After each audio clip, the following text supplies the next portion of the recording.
This isn't any regular heat. This is nuclear heat. Live from the 93.7 The Ticket studios in the heart of Lincoln, America. Bringing you the latest from the Square Circle on 93.7 The Ticket and theticketfm.com. Here is your host, Jake Bakovic.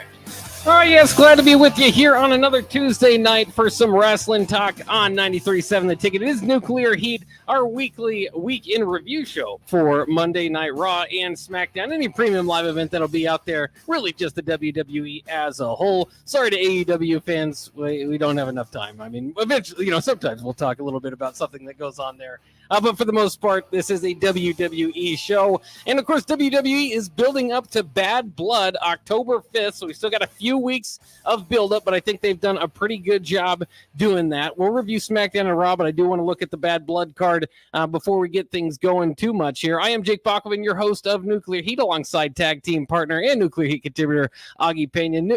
Augie, how has the wrestling been for you? It's been great. Been very exciting. It's really picked up. And it's actually, got me excited to watch it. So, yeah, I'm excited to talk about it as well. You mentioned that you, when we were talking off air, Joe Tessitore is starting to catch on a little bit for you think? Yeah. I really like it. It feels like you're watching a football game. You know, the way, and he was really getting into that main event last night too. And, I mentioned it. I love that he said that Jey Uso and Braun Breaker are going to play for the Intercontinental Championship. And I was like, I mean, technically, yeah. So yeah, no, it's great. And I think seeing in I'm still going to call it the Twitters first, that people are starting to really enjoy it. And he's really starting to get his footing for being an announcer for the WWE. Yeah. You can still see him kind of reading his papers and trying to catch on. But once he does, he is going to be fantastic. He already is. Like you said, he's just announcing and broadcasting. I said it before. I think I said it last week. He'd be one of my top play-by-play football guys of all time, and so to bring him over to WWE, as much as I like Pat McAfee and certainly he can wrestle and he's a whole nother different dimension of kind of fun, but he's more your color commentator type, right? Where Joe Tess is your play-by-play, and he's just fantastic in football and now in wrestling. As I expected, it has crossed over. So yeah, a few different words, few different things that he's going to have to iron out here, becoming more of a wrestling fan, a wrestling aficionado, but he is off to a good start. Also last, I guess this was SmackDown. It should be noted now that if you're a wrestling fan, you don't have to look around for WWE. It is on USA Network. SmackDown now moving to USA Network. Raw, of course, has been there. They will move to Netflix in 2025. So it'll be a bit of a jump there. Also going to move down to 2 hours coming up there as well, which has kind of got me looking at the 3 hours of Raw that they have now and saying, okay, what would be cut out? What would they do differently? And I don't know, because I thought last night, there might be a few things that you could cut out or with Netflix, you might not have commercial. I mean, we'll have to see how they format it. But in any case, 3 hours of Raw usually drags. I thought they did a pretty good job of not having it drag last night. I was sports entertained, as we say, for a majority of the night. Yeah, no, I agree with you. It was good. They kept the stories going. The wrestling was pretty good on there. So yeah, I was in the same boat there. And, I'm still interested to, like we said, it's going to be commercial free when it goes to the 2 hours there. That's always interesting when they bring that up, because they've done that before, where they kind of show the matches still ongoing and whatnot. Yeah. So it'll be a little bit of an adjustment, but no, I agree. I thought they did a really good job. And, I'm like you, I'm very excited to see what they do on Netflix, to see how creative they can get there when you don't really got to worry about, the censorships or anything like that, the table. Because I'll tell you what, they did some things again last night where I was like, that's kind of pushing the lines. Rhea Ripley, when she did the whole shirt thing, I was kind of like, I get it. It's all in fun, but that could still be taken, a little bit more than PG there. So. Right. The PG era seems to be moving on. And I thought it was kind of interesting too. It has been the Triple H era for some time, I suppose you could say, but they really kind of, and I think it was because of the SmackDown moving. SmackDown had a new logo for what it's worth, but moving to USA Network, they really, and the announcers really put over, okay, this is the Triple H era now.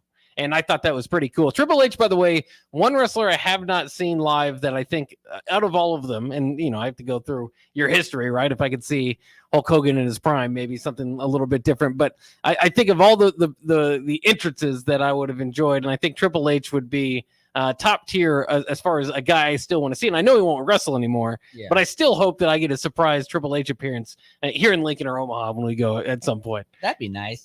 I agree with you. I always thought, the game and the spitting with the water, and he still does that. When he comes out every once in a while, it just doesn't hit when he's in a suit compared to it's a little in his wrestling attire there. So one of the greats that was kind of taken out a little too early due to some I think heart complications. Is that what it is? So hey, but he. I know we'll talk about it, but he's kind of teasing The Rock still. He's been doing that for a couple years, and it's kind of the matchup everybody's wanted to see one last time. And I mean, it's something I really want to see. So Triple H, he's got to stop doing that if he's not gonna deliver anytime soon. Yeah, and of course, The Rock is lingering around for this bloodline. We're kind of waiting to see. Cody Rhodes at some point he's going to pop his head back in there. So when Triple H did start off SmackDown and mentioned the Raw in the match that he had with The Rock back in the day, I was thinking he's setting it up. Triple H is coming back, but I'm not sure if that's going to happen. It's just kind of a lot of fun. By the way, it was a lot of fun also to see at SmackDown, and we'll get into the particular shows here, but I always like to see when they bring back some of their alumni, Vicky Guerrero, RVD, Willie Regal, Bobby Roode, all out in the crowd for the new SmackDown. I also think it's kind of funny because it's always the same people, like WWE is kind of a close-knit family, and if you're kind of off of, you're not getting the Christmas card, then you're not going to get, invited to these things. It's always the same people, but it's always fun to see them. Yeah, it was good to see. You miss seeing Rob Van Dam, Booker T, in the ring there. And I'll give Vicky Guerrero this. I hated her character because she was so good at it, but I've heard that, everybody really respects her and enjoys her company backstage. And that's a sign of somebody who really knows their crafts. And she plays that.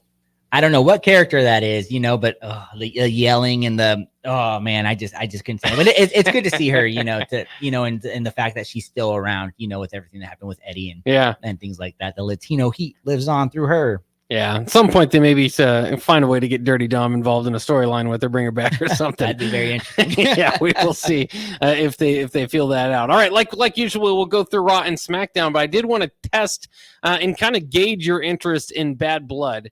Some of these premium live events are just kind of there to be there, and I thought that the Clash at the Castle was kind of a show, right? But almost just kind of like a house show that doesn't necessarily move a whole lot of the stories, but it's just entertaining, good fun. And they can do that with the premium live events as well. And that's what I kind of thought that one was. Bad Blood, I think, is actually setting up for some finality for some things, and certainly some matchups that we're waiting to see. So let's go through the card here that they have now, and just kind of let me know what your level of excitement is for it, Augie, and I'll try to do the same.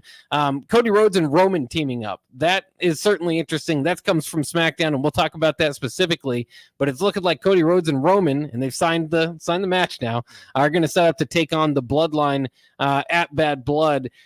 What is your level of excitement for this? Do you think that this is the proper way to bring back Roman? Yeah, I'm really excited for it. I'd probably give it like an 8 or 9 out of 10. Just Roman Reigns, everything coming back.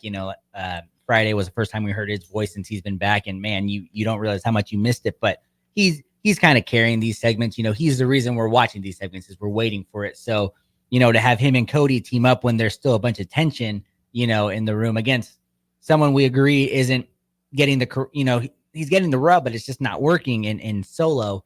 We'll have to see, but anything with Roman, I'm ready to watch again. Yeah, it's certainly is interesting because you kind of go through your emotions. Cody and Roman don't necessarily get along, so your fan base is there. I mean, they're both kind of good guys now. Yeah. So, there are a large majority of the crowd, I'd say about 80%, just cheers for good guys one way or the other. So they won't have any problem with that. As you mentioned, the other part of that is where it kind of gets intriguing. Tama Tonga and Tonga Lower are now kind of just guys that are being discarded, thrown off whenever you need to, get the point across that they're not the top of the bloodline. And so I don't think they've been done a whole lot of favors in this. We've talked ad nauseum about Solo and how he just hasn't been presented, very well throughout all of this. Jacob Fatu still looks like a star. but that's only because of who he is. You know, he's kind of got an aura, he's got the move set, and he just looks dangerous. And you know, you wonder if there's such a thing as too much time in this sort of storyline for him to even lose a little bit, as the other members of the bloodline are, because you would think putting them in a match with Cody Rhodes and Roman, the top of the company, would bring them up. But it doesn't feel like they feel like they don't feel like prominent adversaries. We'll say that, guys that I expect might be able to win this one without Cody or Roman turning on each other. Yeah, and I agree with that. And you know, I thought they're almost getting into a little bit of the corny, I think, with Jacob Fatu, where he's like, I love you, Solo. You know, he kind of has his hands and he's really dedicated to him. That's kind of putting me off a little bit with his character, because he's supposed to be the Wolverine, right? He's supposed to be their enforcer. And he's he's playing the character really well with that. You know, I know that's what the WWE is asking, but you know, they don't need him to be doing that much, because he's the guy, like you said, you know, he's the one that's getting the rub, you know, everybody wants to see. And so that's a little bit different in there. And, you know, another thing I'm just interested to see, because you said it, Cody and Roman are essentially the good guys. That promo that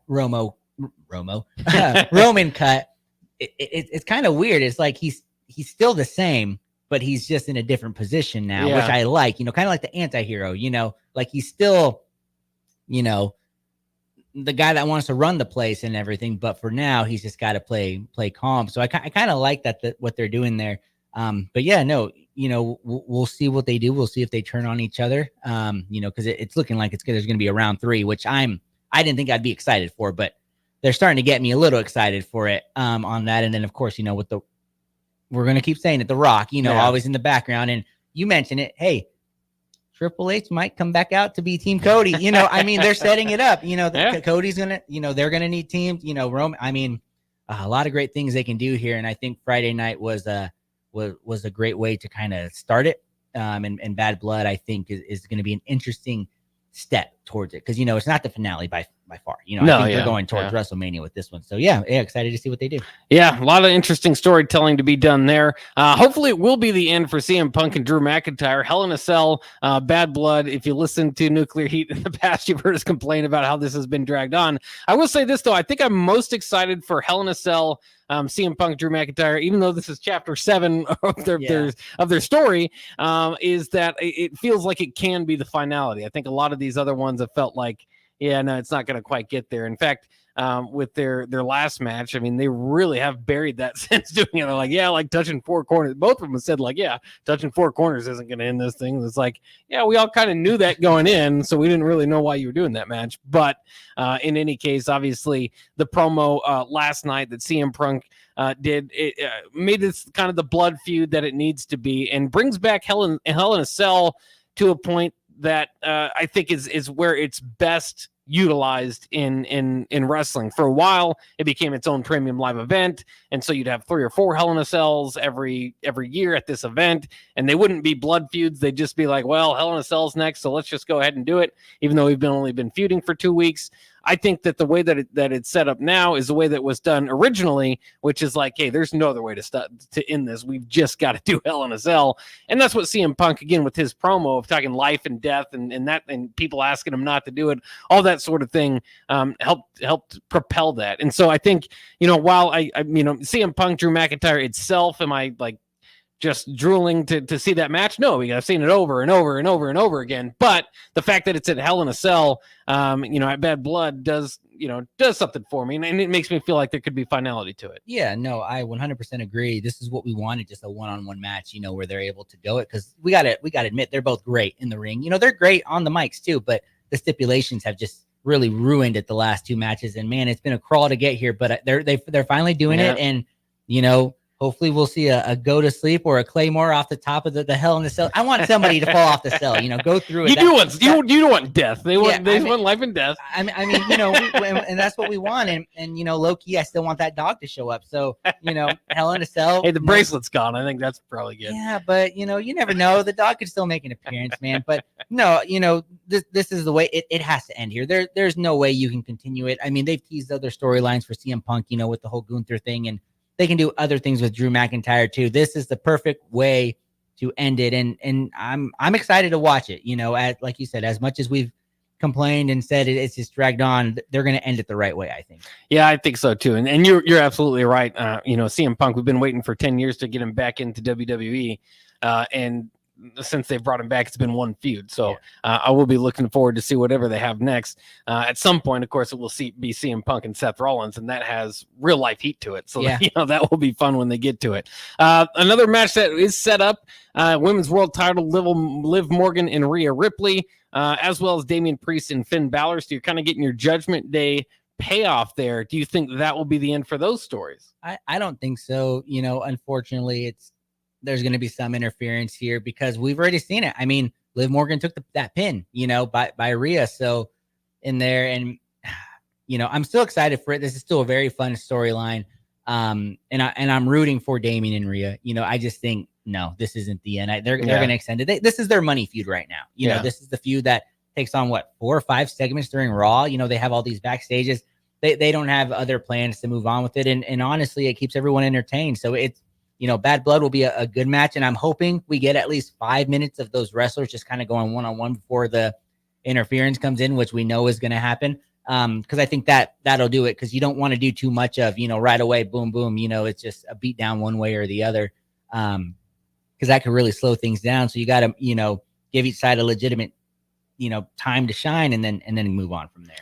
Yeah, and we've talked about it before. I think Damian Priest, Finn Balor just writes itself into, having a rematch, obviously, where Finn Balor becomes his alter ego, the Demon, and then you've kind of got a bigger stakes match there. So it could even be three times to where you kind of split off 1-1 there, and then you have the big match. I'm interested to see what they have to do with Liv Morgan and Rhea Ripley to keep that fresh. The easy answer is Dirty Dom does something, right? Yeah. and that's probably what you'll continue to see happening here. But that's one too where it's like I want to see the payoff, and I don't know what necessarily is next for either one of them. But it's hard to imagine that it's better than what they currently have. I mean, that is a fight everybody wants to see right now. So that will be exciting. The only match that's left open right now is that Nia Jax will defend at Bad Blood, but we don't know who it's going to be. Looks like either Bayley or Naomi will get the nod there, and probably Bayley at that point. Yeah, that's a little disappointing. They're doing a little bit better job with Bayley. They're trying to build her up again. I expect Tiffany Stratton to somehow be involved. She's still the best friend, but she's got that money in the bank.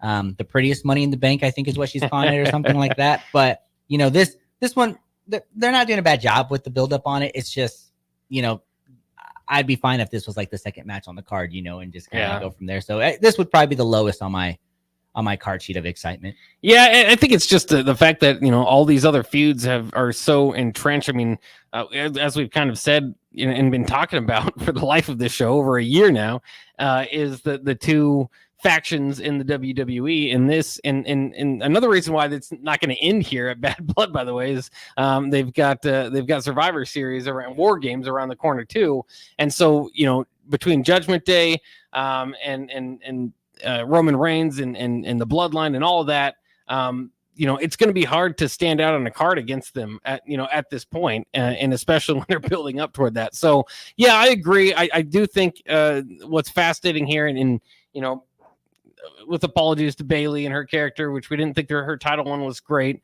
I think they did kind of bring back her ding dong hello, call people idiots. They were trying to bring back a little bit of what made got her there. But you're absolutely right. I mean, the only way, this is just holding a spot for Nia Jax and Tiffany Stratton. That's the interesting, blow off a big money match at some point in that feud, and that's likely not happening here. So it kind of is a stepping stool to the next chapter in that. But let's go ahead and take a break. We've got to review SmackDown and Raw. We'll review in reverse order, actually, because Raw is fresh on your mind out there listening in Ticket Country. So we'll do that. We'll review Raw coming up next here on 93.7 The Ticket. This is Nuclear Heat, and we'll be right back.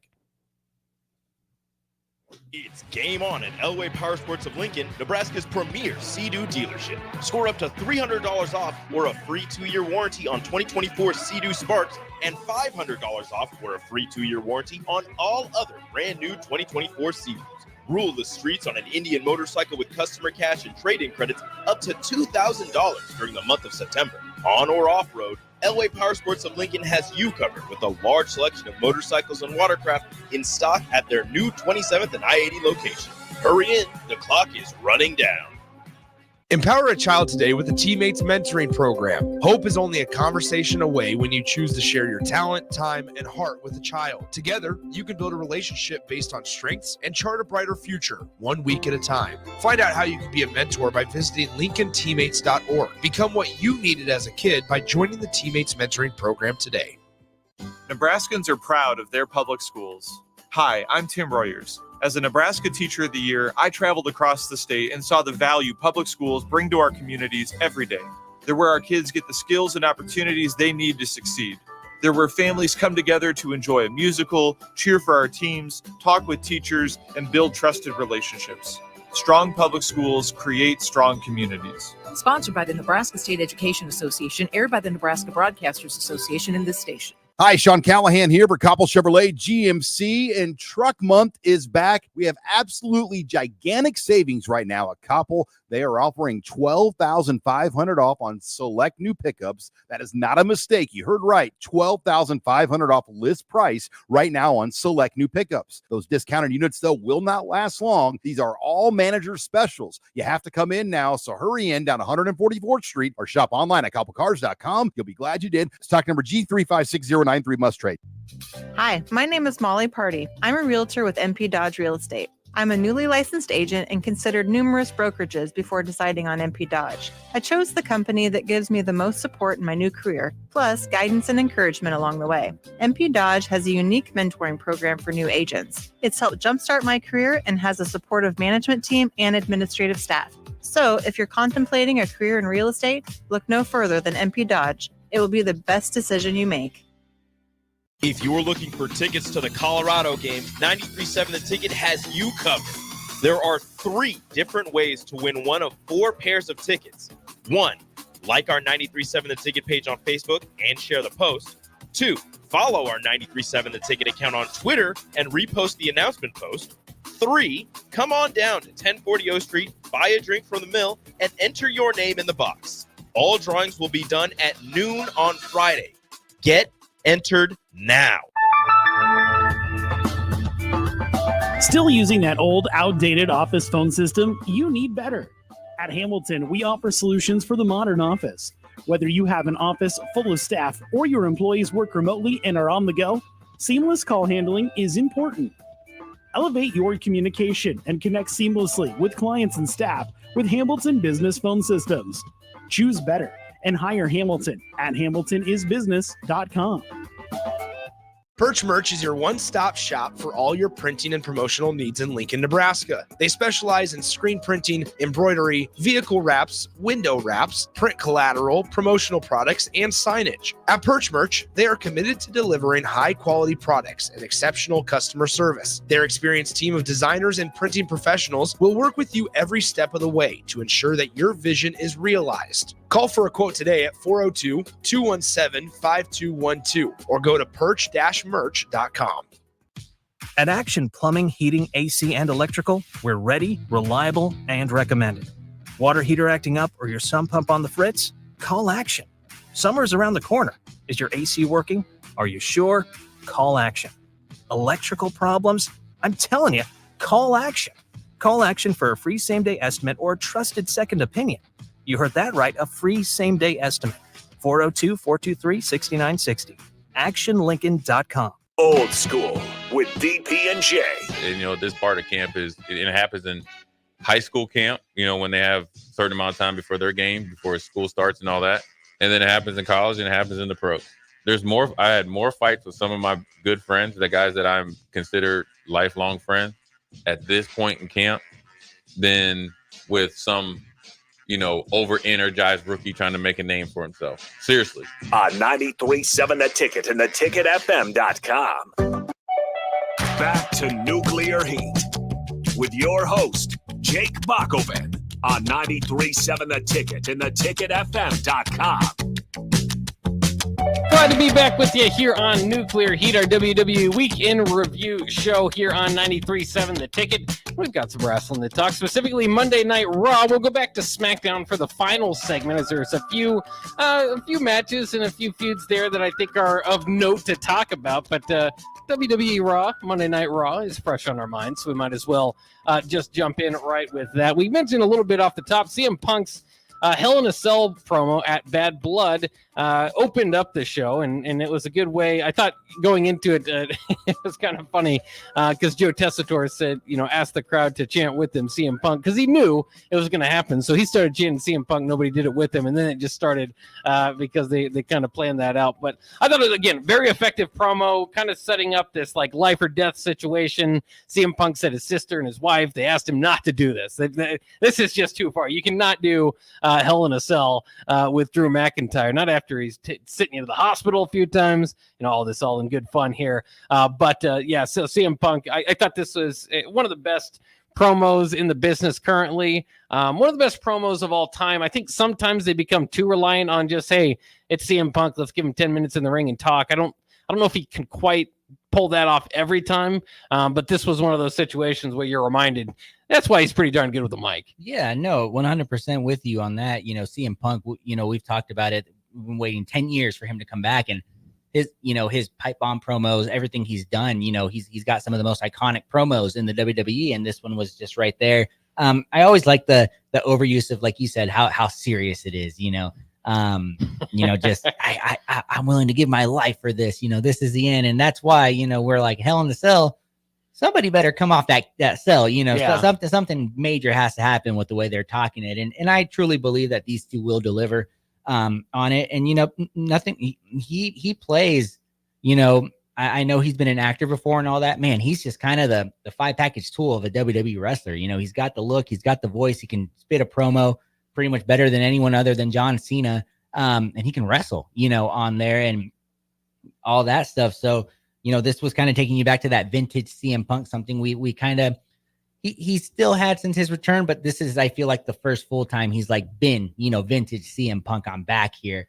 And I'm excited to see, when he and Drew can, I know, we killed this feud a lot, and kind of talked on it, but CM Punk kind of did a good job of reeling me back, for this Hell in a Cell match. And how much does it help not to have CM Punk be interrupted by Drew McIntyre this time? Sometimes a feud just needs a little bit of space, a little bit of breathing, and just kind of think. And I know a lot of the story has been saying, telling, they just can't wait to get their hands on each other every week. So I get that, but I mean, I think they did themselves a major win there, and a major deal there was to keep Drew McIntyre just off completely, which man, that man also deserves, because I don't know when the last time he's gotten a day off was. I'm sure they had him doing something, because he just seems to be. But CM Punk, you mentioned his acting, kind of everything he can do. Drew McIntyre is on that same deal. I mean, his acting has been fantastic over the last year and a half,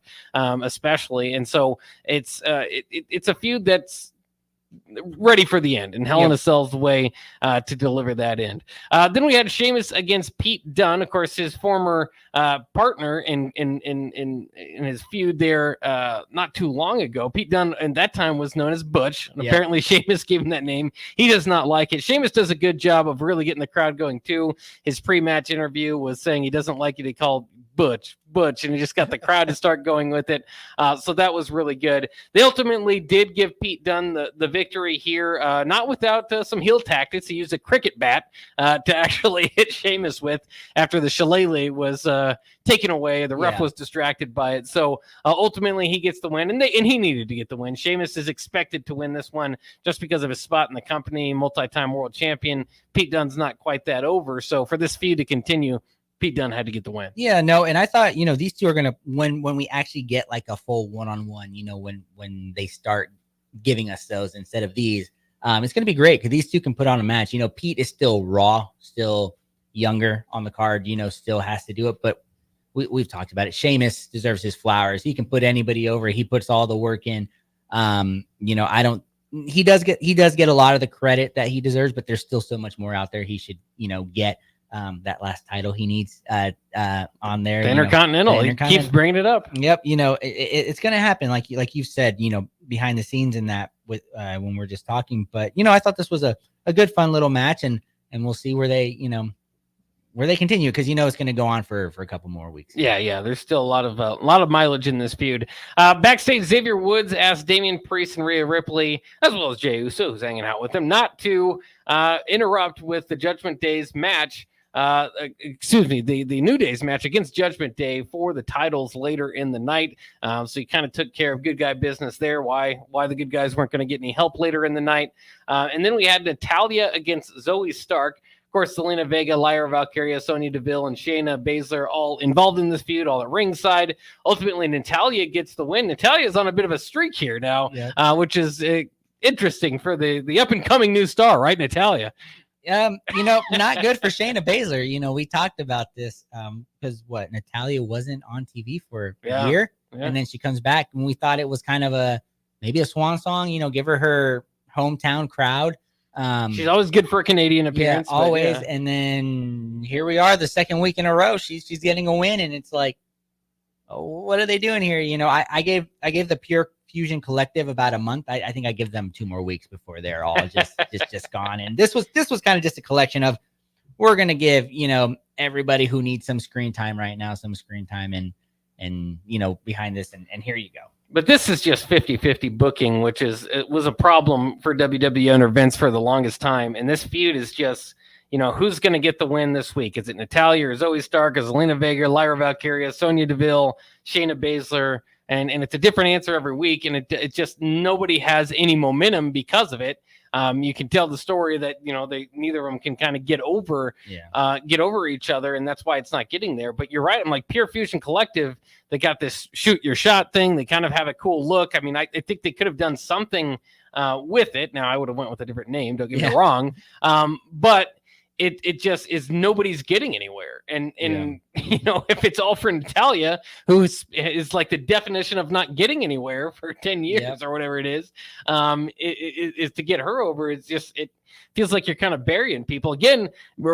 Maybe this is better. I mean, when they brought Lyra Valkyria in, she was getting wins over everybody, and I was frustrated about that. So sometimes you just can't make me happy here, but it just doesn't seem like anybody's getting any better out of this feud yet, except for Natalya, who's the last person out of all of these that needs this. You look at it. I mean, all those names. Zoe Stark failed with Trish Stratus. Zelina Vega, she's kind of been floating, but kind of there. Lyra, like you said, and then Sonya and Shayna. I mean, Shayna, come on. Shayna Baszler was supposed to be, the baddest on the planet with Ronda Rousey, and here she is losing to, Natalya, who hasn't been on TV for over a year. Zoe Stark that took the pin. It was Zoe Stark. Yeah. Sorry, Zoe Stark. But Shayna just, I'm just so disappointed because she has the look, she has the ability. It's always been the mic skills that have kept her behind. Have tried to give her the mouthpiece. Sonya Deville is supposed to be kind of the manager for them, the mouthpiece, and it's just not working because Sonya Deville's not somebody who can really push anybody over, help. She doesn't have that. She maybe did at one time, but she keeps going in and out with injuries and things like that and coming back, and it's just not getting any wins. Wins too often. I really like Sonya Deville, but it is, I mean, you just, at some point you have to get some wins to really get anything behind your bark. And so there's just nothing really going there. But alas, the old nuclear heat tradition to take too much time on the 100%. Feud that we want to complain about the most. So we probably should move on. During a backstage confrontation, Finn Balor was talking to Rhea Ripley. And he told Rhea, and these were old friends, Jey Uso comes along and said, this is just a conversation between friends.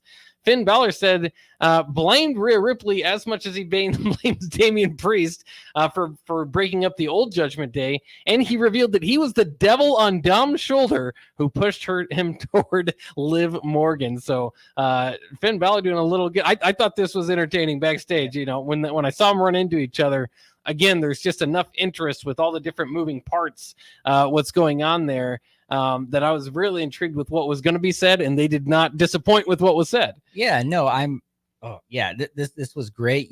Finn, somebody who he needs to be pushed to the moon. I think so.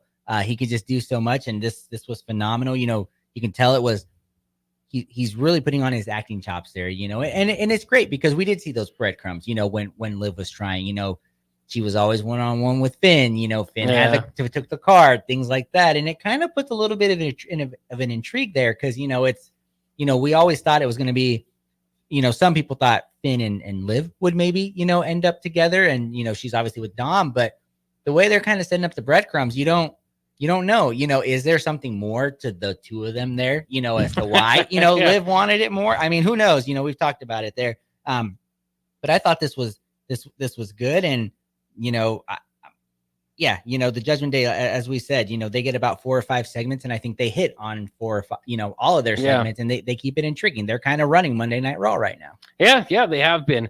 Let's go on to the next match. And again, we talked about how Raw was just entertaining at this point. We're talking about how we've been sports entertained by all of these. I was very sports entertained by the next bit of programming here. Jey Uso with his promo, and Braun Breaker comes out. Obviously, they're getting ready for a matchup for Braun Breaker's title. And Breaker claimed to do as much as Jey Uso has done in his 14-year career in 6 months.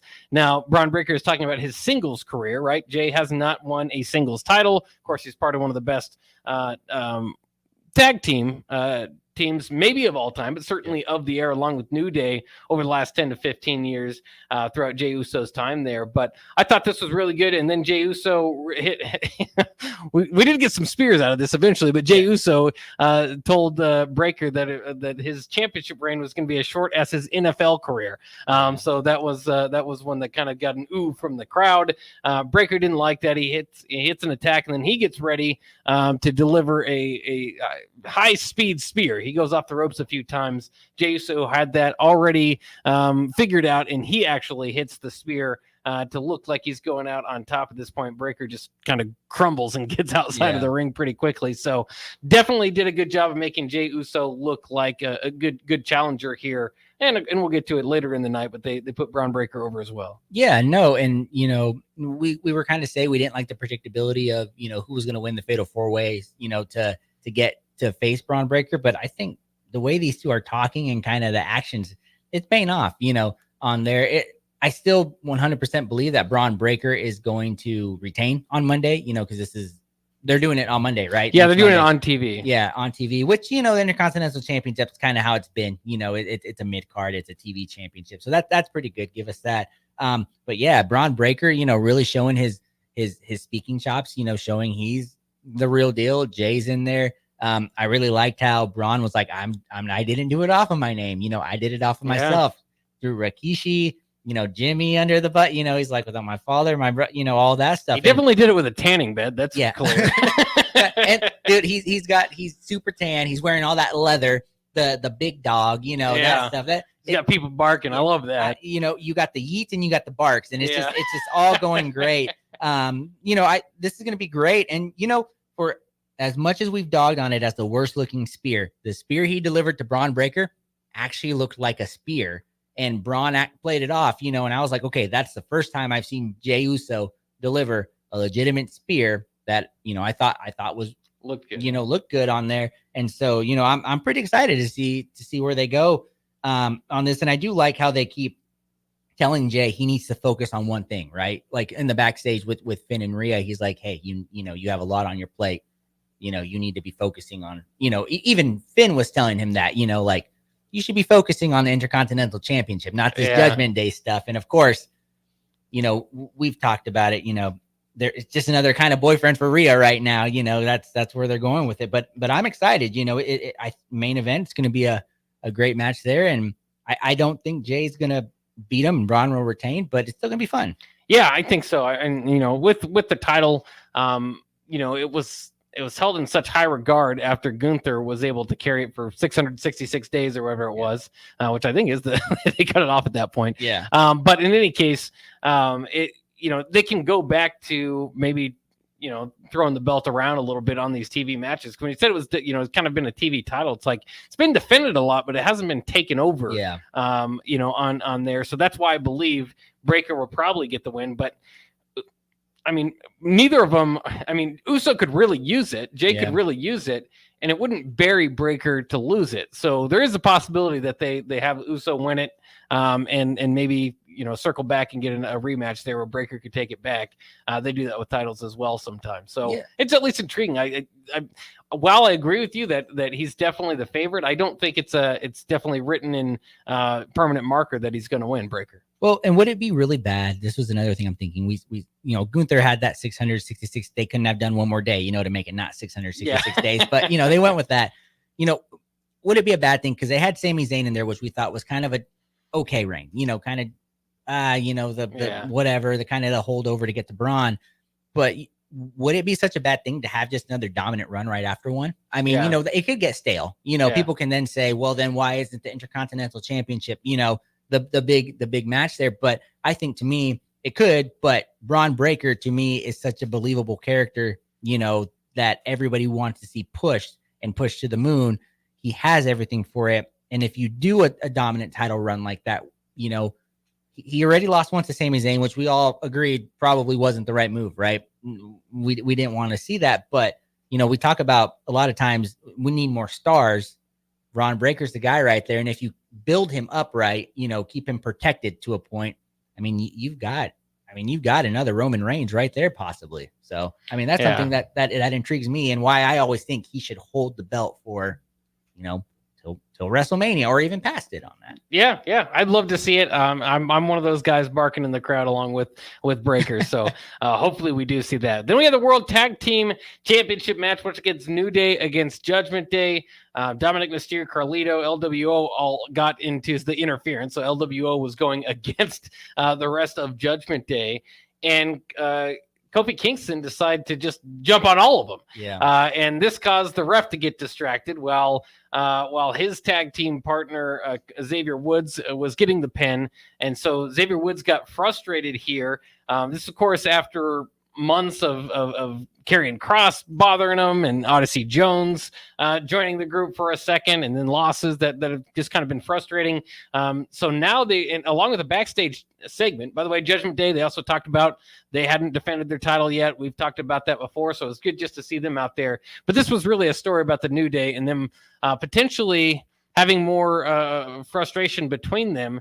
And they've said before in interviews that they're never going to break this tag team up, but it just doesn't feel the same without Big E, and they're just not in the top of the card. They also mentioned that the New Day hasn't won tag team gold in 3 years, and I'm not. And as a trio, they're great. As a duo, and it's also who they've been feuding against. I mean, they were against Karrion Kross's, group. I don't remember what their name is anymore. They've been on TV Final 1 Testament, week. There you go. The Final Testament for like a year, it seems like. This was interesting. I thought it was a good match.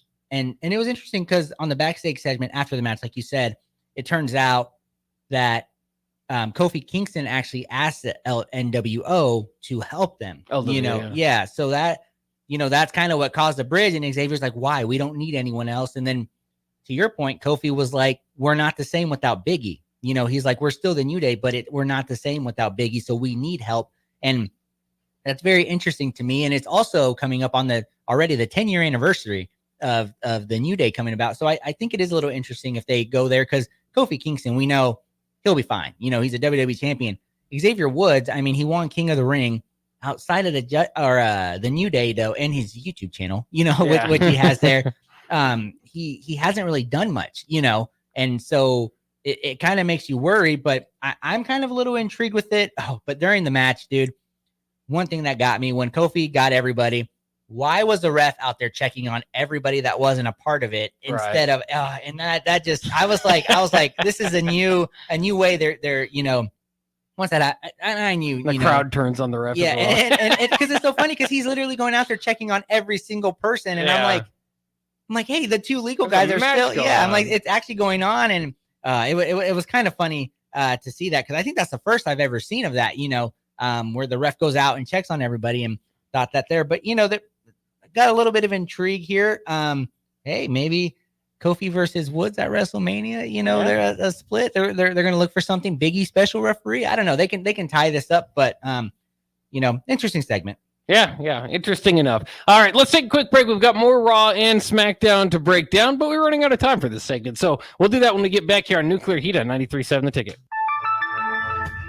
In today's digital landscape, the security of your business is non-negotiable. That's why you need better cybersecurity solutions. At Hamilton, we make it our business to protect your network, data, and digital assets with the latest in cybersecurity technology. Our dedicated team of experts has the technology in place to protect what matters most to you and your business. Stay ahead of cyber threats with better cybersecurity protection. Hire Hamilton at hamiltonisbusiness.com. Riddle's Jewelry is excited to be celebrating 65 years. 65 years of so many incredible memories celebrating with each of your special moments. In celebration of the 65th Riddle's Jewelry anniversary, we will be offering up to 40% off all engagement rings and all diamond fashion jewelry. The excitement doesn't stop there. Riddle's Jewelry is also offering 18 months, 0% interest and $0 down financing on all qualifying purchases. Riddle's Jewelry has always been known for incredible customer service, one of the largest selections of engagement rings, and don't forget about the on-site jeweler. Come celebrate with us at Riddle's Jewelry, your one-stop diamond shop with exclusive Levian jewelry, Pandora Charm jewelry, and more. All at Riddle's inside Gateway Mall.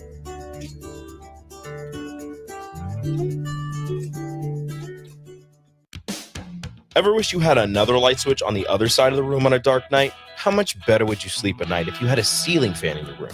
The High Electric Service Department is here to make your electrical what-ifs a reality. Whether you're looking to replace some outdated light fixtures or brighten up your counters with under-cabinet lighting, High Electric can handle all types of residential electrical installations and services. Give Erica a call at 402-466-6606 or visit high-electric.com to get started.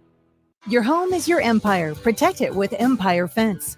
Get a free instant quote with the online estimating tool at empire-fence.com. See an upfront estimate with no hidden fees. An Empire Fence can provide privacy and improve the appearance of your home. Keep kids and pets in or out of your yard. Increase security and add value to your property. Visit empire-fence.com now to view the stylish and maintenance-free possibilities for your home and get a free instant online quote. Let Empire Fence protect your empire. Rosie Sports Bar and Grill, open for lunch and dinner at 1501 Center Park Road. Rashawn Jackson here for Bauer Underground, who has been serving local contractors and utility contractors all across the state since 1997. When you see the black and white trucks, you know the baddest dudes in the business have arrived. Bauer is currently looking for equipment operators, laborers, diesel mechanics, and aerial linemen. Join the brotherhood built on hard work, authentic people, and pedigree of success. Bauer, a family-friendly company who reminds you, go Big Red. Back to Nuclear Heat with your host, Jake Bakoven on 93.7 The Ticket and theticketfm.com.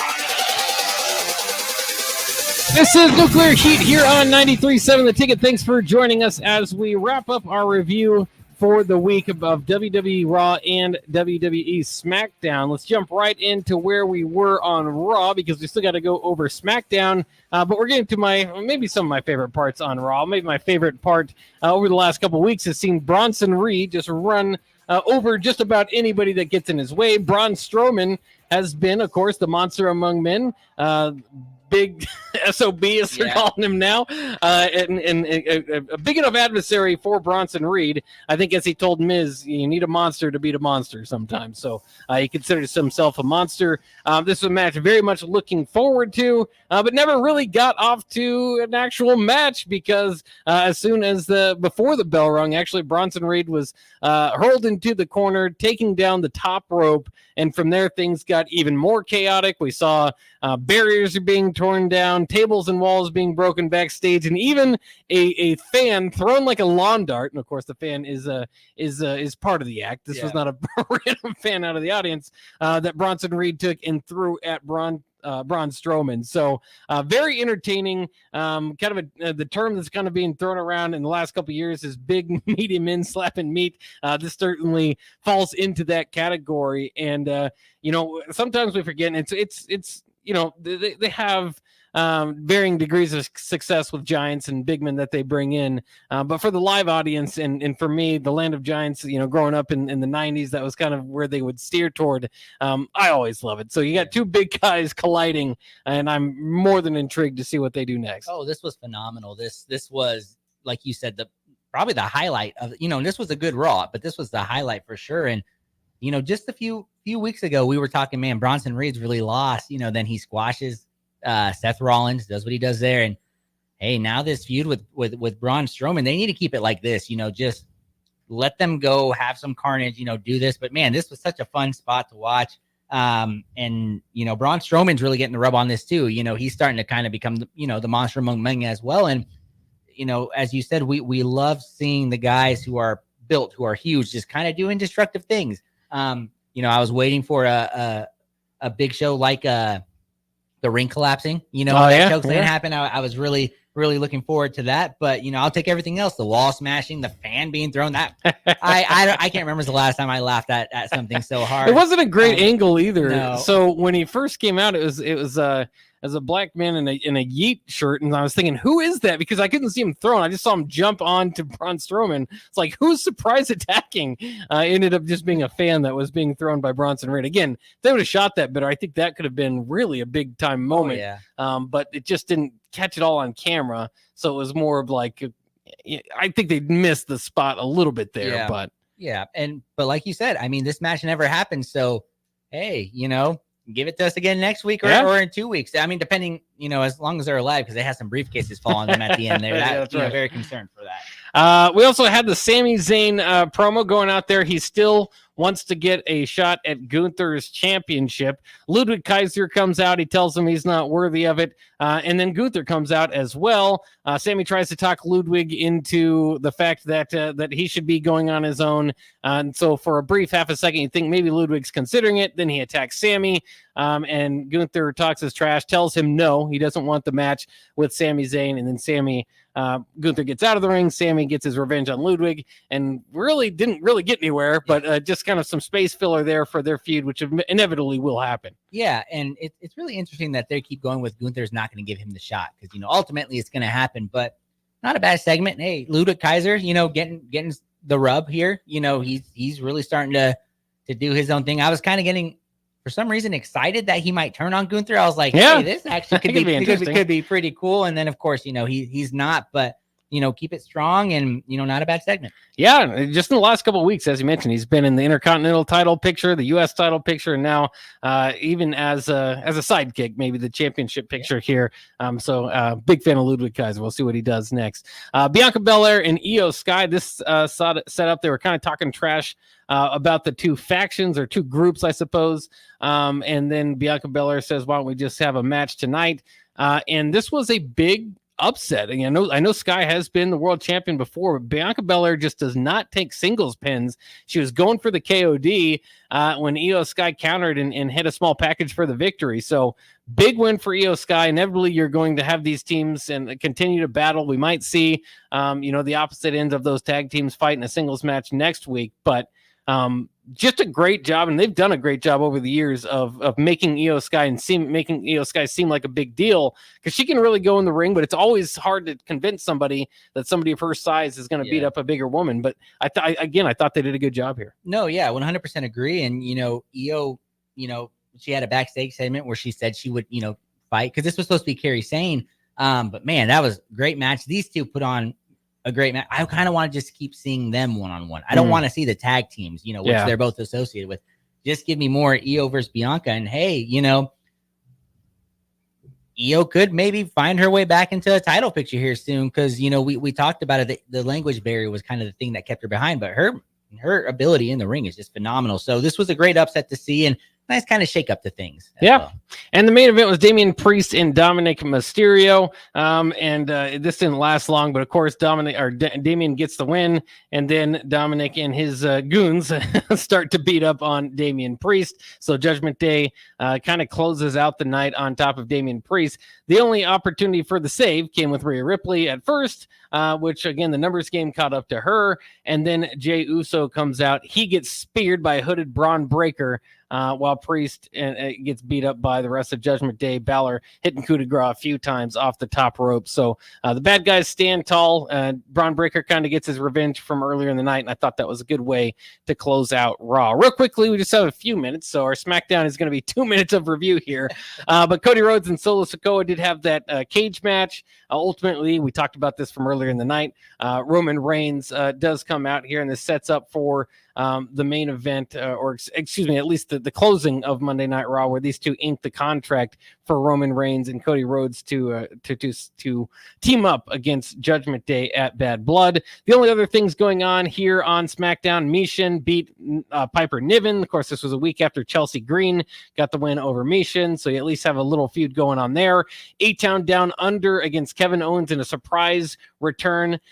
First, Ricky had the opportunity, but once Randy Orton got to the building, Ricky got the bad side of actually Kevin Owens. So that was entertaining enough. The good guys win, beat A-Town Down Under. No surprise there. And Randy Orton's back on SmackDown. Entertaining. Not a whole lot of needs to be said about it.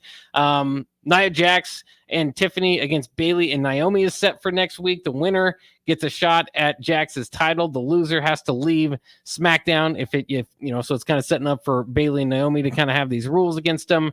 Tiffany there with the briefcase. That will be an interesting match. And then we had Andrade and Carmelo Hayes. Andrade beating Carmelo Hayes in the 5th and hopefully deciding match between the two, who are tied at 2. It was set up to be the deciding match because now Andrade is set up to take on LA Knight for his U.S. title, and LA Knight came out and made that clear as well. So not giving you a whole lot of time, but what'd you think about SmackDown? I thought the Cody Solo, I thought that was a fine match, and surprising they let it go 1-on-1, where Cody pinned him, clean. And I thought it was over. And then here comes the bloodline again, and then Roman comes in, and I'm like, okay, this is here. And then the ending, the whole Roman Reigns, having to sign the contract with Cody Rhodes and Solo Sikoa. For as much as everything we give him, he was hilarious during this segment because while they were in the ring together, he's like, oh, so you two are best friends now? You like each other? He's like, he don't even like you, So I thought that was phenomenal. And just, it was a good, strong SmackDown here. And, it does, get some intrigue in that bloodline story going on. And, here we go. We'll see how the USA Network treats SmackDown. Yeah, and it's hard to argue anytime Roman Reigns music hits. You want to see Roman out there, but Fatu was about to do some sort of backflip off of the cage. So that was the one time I would have liked maybe just a few minutes later there for Roman, but obviously that set up for the feud to move on. That'll wrap it up for our week in review here on Nuclear Heat. This week we've got a whole other week of action again with Bad Blood still a few weeks out. We'll see how they advance these storylines and heat up some of the characters, and we'll talk about it next week on Nuclear Heat on 93.7 The Ticket.